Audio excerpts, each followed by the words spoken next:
Bismillah ar-Rahman ar-Rahim, brothers and sisters, Assalamu alaikum. Yeah, it's been a while since I've posted something, and I'm taking a stroll in the park here, and I wanted to share with you some thoughts in regards to the topic of Ramadan, since we are in the season of Ramadan. Whether you believe Ramadan is a full moon or a crescent moon, if it's before or after the equinox, I think we're pretty much ballpark here.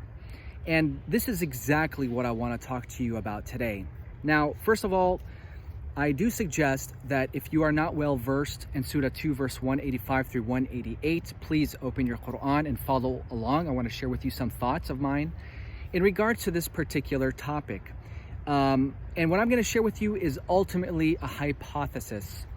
And I want you to bear with me. I don't know how long this video is going to take, but if you have nothing else better to do, go ahead, sit back and listen to my beautiful voice.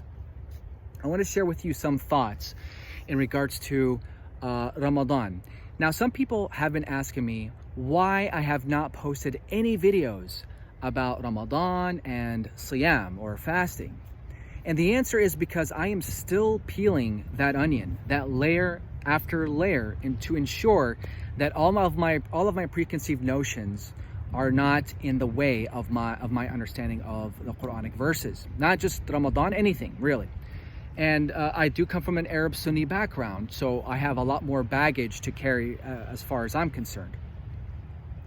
And of course, this does not mean that having that type of baggage is bad or means that everything that I understand from the Quran is wrong. No, it just simply means we need to verify. Always look over your shoulder to ensure that your interpretation and understanding of the Quran are as Quranic as possible. So that's the reason why. But I do have some videos about Ramadan and Siyam. I have posted them in the past. I have removed some, and some are still there. My understanding at this point as to when Ramadan is that it's tied to the harvest moon, the full moon that is nearest to the autumn equinox. Why that moon? Well, because that moon, the word Ramadan, first of all, the word Ramadan means a thing that reaches its maximum point, okay?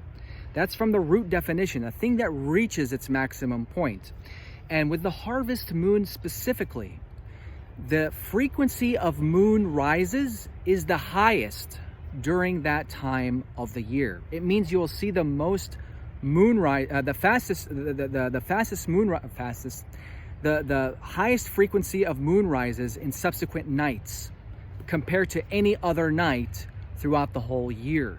Okay, so that's the reason why I would understand that that Ramadan is in reference to the harvest moon. Okay, now of course there are different theories still in regards to when Ramadan is. Some people say, yes, it's tied to the autumn equinox. Some say it's the moon before the equinox. Some say it's the one after the equinox. Some say it's the equinox itself, right? And there's this debate about whether it's the full moon or is it the new moon or the crescent moon. Then you have other interpretations. As to when Ramadan is. They'll tell you that, oh, Ramadan is the summer solstice, related to the summer solstice, the longest days of the year. And others will tell you it's the shortest days of the year, which is the winter solstice. So there are different theories, as we can see, as to when Ramadan is. So that got me to thinking, and here's the hypothesis.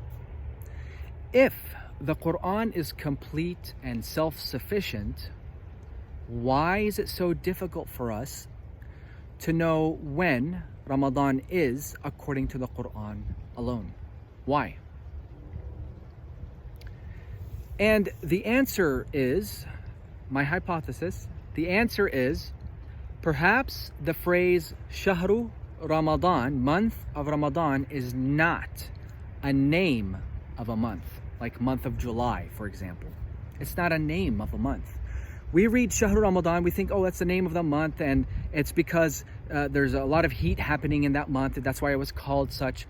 But what's interesting is that, as far as I know, in pre-Islamic history, there's no mention of a month called Ramadan. Nobody knows where this name came from, okay? People say it came after the advent of the Prophet Muhammad, perhaps, but the Quran speaks of it as if it is something that already existed, that is already known. So, I do suspect that Shahru Ramadan, month of Ramadan, is not a name of a month. It's a title of an event that happened within that month, within a specific month. It's like saying month of bloodshed, month of glory, okay? Month of bloodshed, that's not a name of a month. It's just a title given to that month because there is bloodshed. Month of glory, the same thing. There's glory in that month, okay? So likewise, month of Ramadan, it's not the title of a month, like month of July. It's not a name of a month, sorry, but it's a title given to an event that is happening within that month. Now the question is, what is Ramadan then? What is this event? Well, it's called Ramadan. Why? Because the word Ramada, the root, means a thing that reaches its maximum point. A thing that reaches its maximum point. For the sake of this video, let's just translate it as intensity. Month of intensity. Okay? So what is this intensity? Why is it called such an event? The answer is in the same verse. Because the Quran came down in it. الَّذِي أُنزِلَ فِيهِ الْقُرْآنِ. The Quran came down in it. And if you really think about it, the Quran, being a revelation from God, a direct word from God, is full of energy.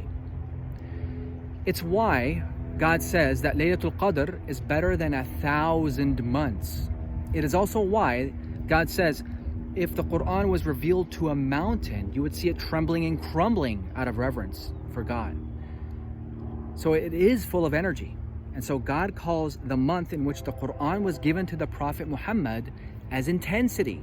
You can imagine a human being receiving direct revelation from God and reciting the Quranic revelations to the people. That is intensity. Okay? So that's a hypothesis again as to why it's called month of Ramadan. Not a title, not a name of a month as we often think, but perhaps it's an event that is happening within that month called Ramadan. Then God says, whoever of you witnesses the month, he shall yasumhu. In the first part of the phrase, whoever of you witnesses the month, فَمَنْ شَهِدَ مِنْكُمَ الشَّهْرَ. Now, I already made a video about this particular phrase. In a nutshell, this phrase indicates that witnessing this thing, فَمَنْ شَهِدَ مِنْكُمْ, whoever of you witnesses, the phraseology of this particular phrase, it indicates that it's optional. In other words, observing the Siyam in Ramadan is optional. And I know some of you will disagree with this, but please watch my video about this particular phrase. God's usage of فَمَنْ شَهِدَ مِنْكُمَ الشَّهْرَ, whoever of you witnesses the month, my understanding is that it indicates it's optional. The fact that he says فَمَنْ, whoever, indicates, at least in the Arabic, it indicates that a person may or may not witness this month. And if we are talking about witnessing the month in the sense of witnessing the moon, it does not make sense. Why? Because everybody will witness the moon. Everybody, whether you're a believer or not, whether you are awake or not, okay? The month will come. If I told you, if you witness Tuesday, unless you die, Tuesday is bound to come, okay? Instead, if we understood that because God is referring to an event, a specific event happening within that month, then this phrase makes far more sense. It means some people will witness the month in which the intensity is happening, and some people will not witness the month in which this intensity is happening. Do you see what I'm saying?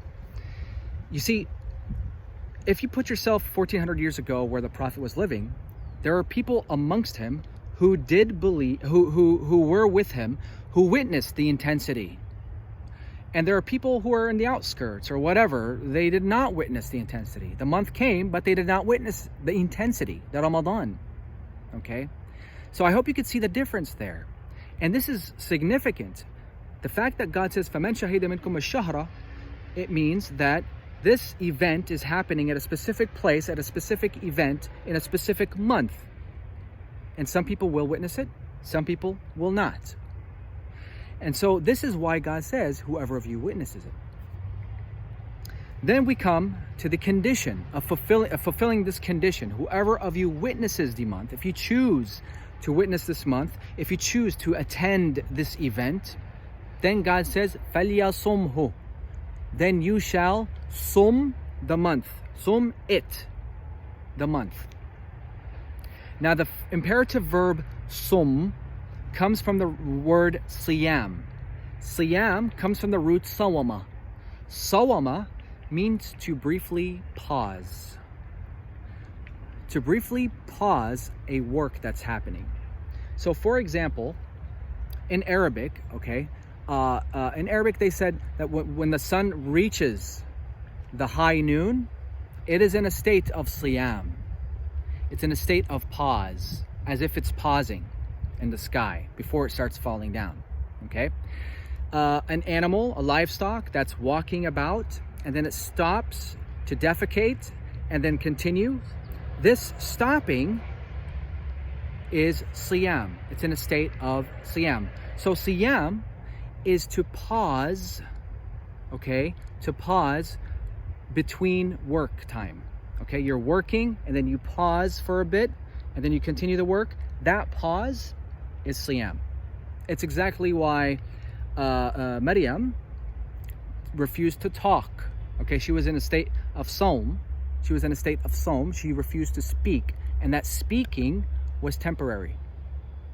Okay, so God says, whoever of you witnesses the month of Ramadan, the month of intensity, he shall pause it.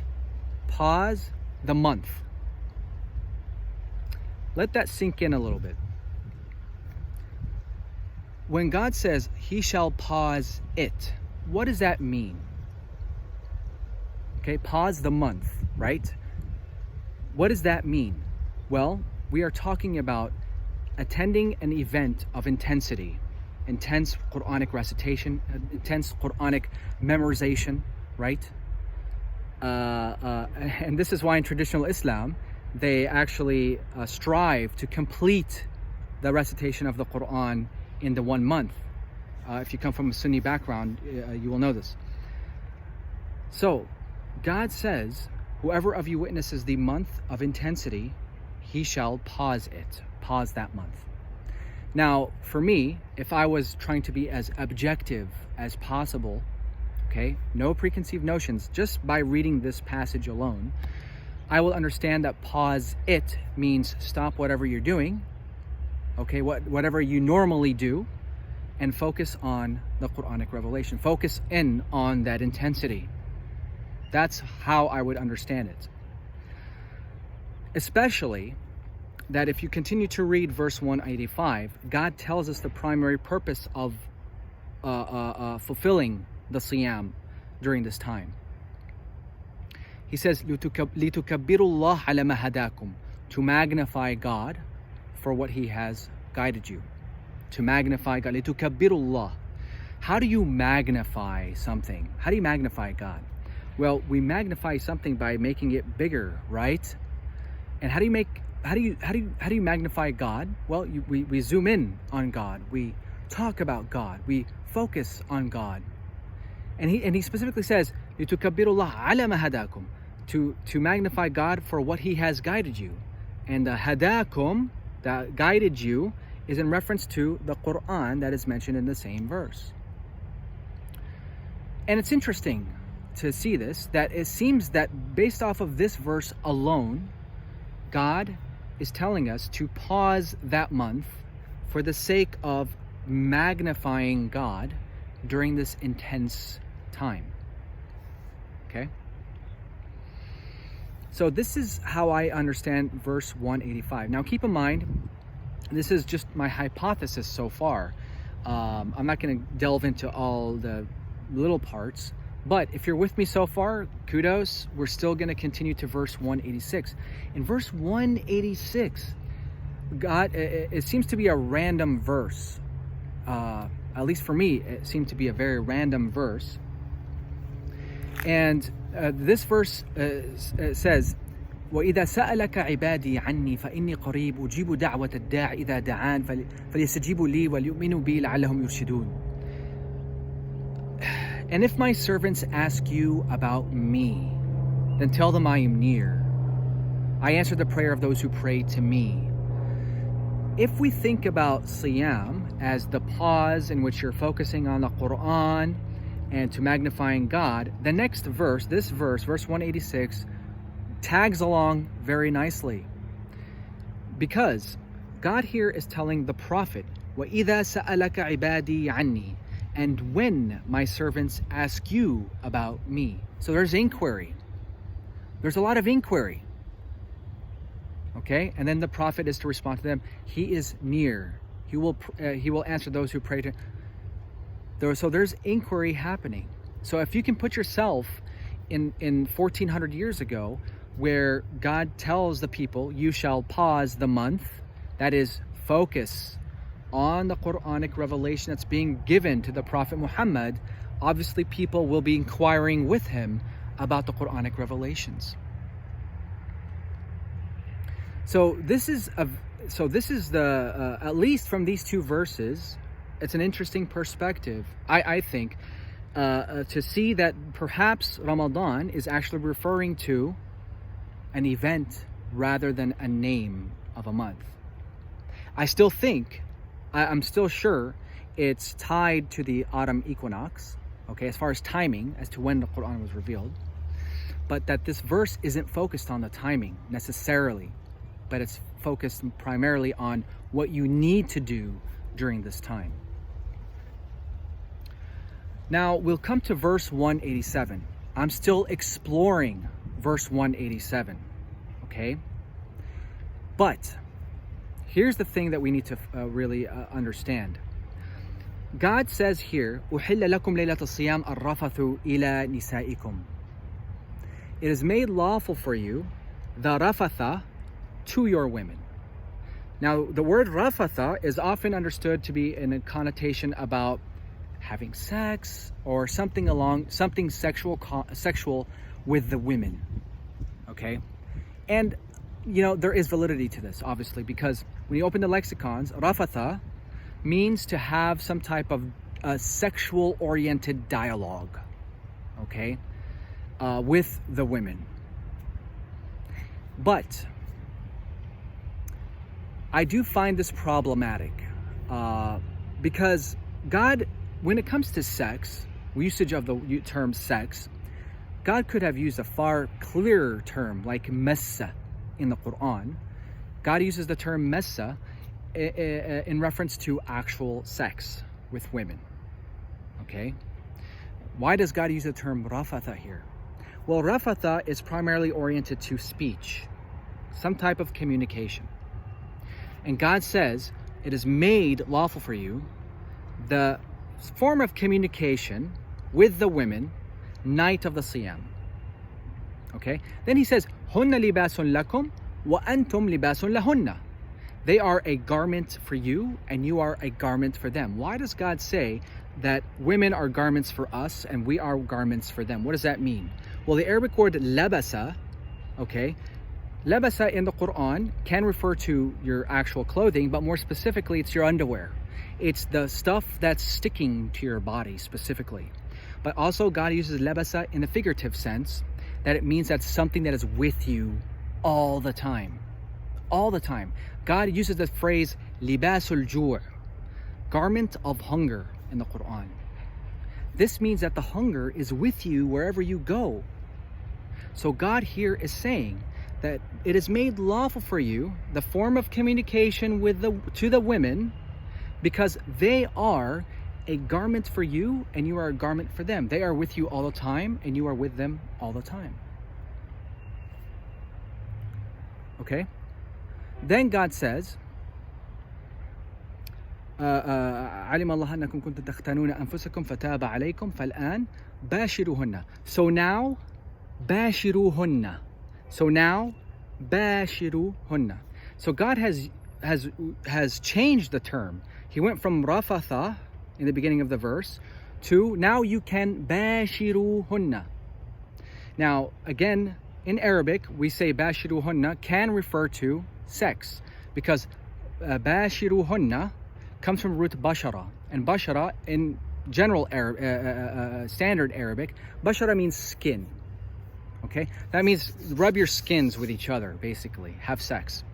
But again, there's something wrong with that, because the Quran does not use the form bashir for sex, nor has it ever used any of this formation of the root in the sense of sex. Instead, the root bashara doesn't mean skin from the root.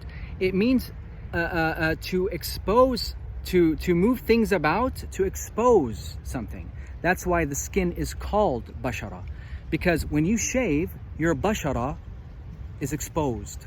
Okay, that's what it means. And this is why in the Quran God calls prophets, he says that prophets are mubashirin. They give good news. They're doing away with all the bells and the whistles and whatnot, and they're exposing the actual message, the important message. So when God says bashiruhunna, and if we understood bashiruhunna in the sense of communication as said earlier in the verse, now God is telling us, now bashiruhunna, give them the good news, communicate with them, be in communion with them in regards to the message, the communication. Okay? Then God says, and here's always the crux of the verse, the crux of the verse. Then God says, وَكُلُوا وَاشْرَبُوا حَتَّى يَتَبَيَّنَ الْخَيْطُ الْأَبْيَضُ مِنَ الْخَيْطِ الْأَسْوَدِ مِنَ الْفَجْرِ. Eat and drink. This is the common translation. Eat and drink. Okay? But again, we're investigating the terminology that is used here.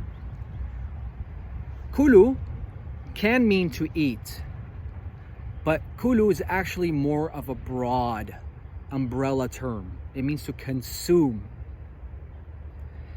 Washrabu also is an umbrella term which means absorb.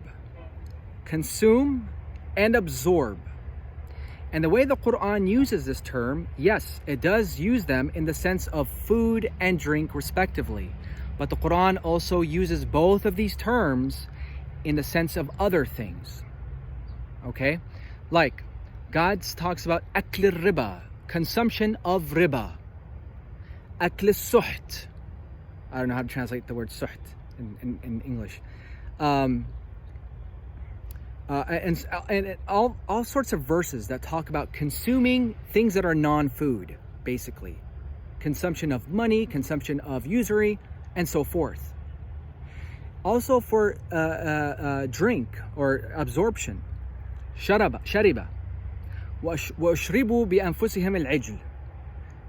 They absorbed within themselves the calf, the golden calf that they were worshiping. They absorbed it within themselves. So as you can see, the usage of both of these terms can refer to food and drink, but we need to be a little bit more expansive in the terminology. God can be very specific. He can say, Kulu at-ta'am, consume the food, which has been used in the Quran. He does not say that. Okay? So what I'm saying here is that Kulu washrabu means to consume and absorb, and God does not specify what these things are. It can definitely, I'm not denying this, it can definitely refer to food and drink, okay? But not necessarily. And that's what we need to be aware of. And again, this is what I'm exploring. So God says all of this, Then he says, do these things at night until dawn. Then atimmu siyam ila al-layl. Then complete the siyam, the pause, until night. So what's interesting here is that God uses the word atimmu. He doesn't use the word akmilu, for example. He says atimmu. Atimmu means to complete something in one continuous way. Atimmu. This indicates that, yes, the siyam is continuous from dawn until night. Ila al-layl, into the night, in fact. Okay, so I'm not going to get into the remainder of this verse, but this is just a general outlook of what it is. Now, the next verse, verse 188, is also interesting because I do see it's tied to the entire concept of siyam. By the way, in verse 187, it talks about وَلَا تُبَاشِرُوهُنَّ وَأَنْتُمْ عَاكِفُونَ فِي الْمَسَاجِدِ. And do not bashiruhunna, communicate with them while you are in the masajid. Okay, the masajid, the places of submission. This gives me the perspective. Okay, first of all, again, this indicates that God isn't talking about sex, because you don't have sex with the women in the mosques, and I don't know if anybody that has ever done that. But masajid is not necessarily a mosque. It's a place in which God is revered. Okay, people call it a mosque. A masjid can be any place in which you are placing your submission to God specifically. Okay, and the understanding that I'm perceiving, that I'm seeing from here, is that during Ramadan, the pause, okay, the pause that's happening, these masjid places are being opened for the public, for everybody. And this is where people are inquiring with the Prophet and with other believers. And God does not want you to communicate with the women, not because they are shunned, but obviously because you want to focus in on the message and spreading the message, that is. Now, in the next verse, verse 188, God talks about وَلَا تَأْكُلُوا أَمْوَالَكُمْ إِلَى I'm sorry, I forgot the verse. Generally speaking, I should have carried my Quran with me. Generally speaking, the verse 188, it talks about do not consume, the same usage of the word that was used in verse 187. Do not consume your monies in order to deceive them, something along those lines. Okay? This indicates for us that the messages that were open, there was also some type of charity work. Okay? So anyway, this is my perspective as to what Ramadan is and the concept of siyam altogether. I know it's a little sloppy. I've been talking for about half an hour now. But this is, again, I'm just strolling out here, and I just wanted to share with you some thoughts in regards to Ramadan and siyam. And inshallah, like I said, we'll have a discussion. And if things settle well with me, inshallah, I'll be posting a video about this particular hypothesis, which will become, inshallah, a fact for me. And also, I am working on another video to come after this one, and it will be about sadaqat, inshallah. I pray you guys are doing well. Wassalamu alaikum.